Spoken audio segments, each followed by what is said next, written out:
Shame is actually healthy, and there's a difference between healthy shame and toxic shame.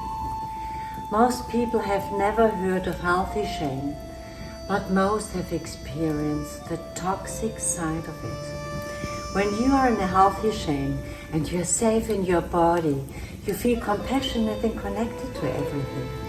There you are free from judgment and self-destruction. When the emotion of healthy shame bubbles up because something happened, the energy of that emotion transforms into compassion for others and yourself. And when you are in a toxic shame response because your body is stuck in fight or flight and that energy surfaces, it goes into negative self-talk, anxiety, or blaming others, God, and the world.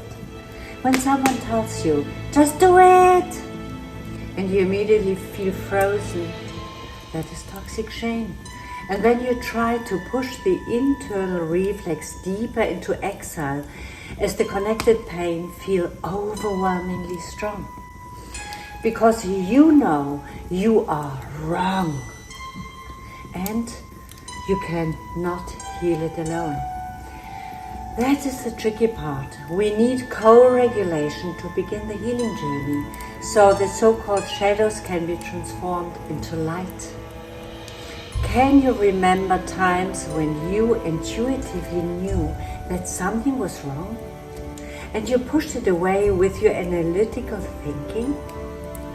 I used to feel that knot in my belly and I thought it was just an emotion and I tried to ignore it. It was the knot of not daring to trust myself and not wanting to disappoint someone else. Do you remember?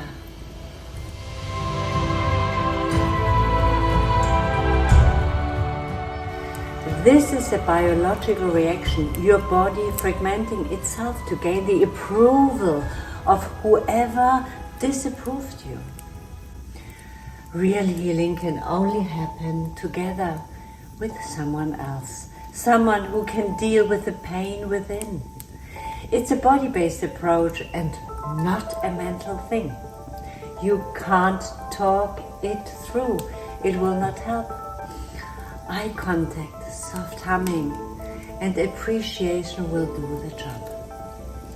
Find someone you can grow with to overcome the toxicity of toxic shame.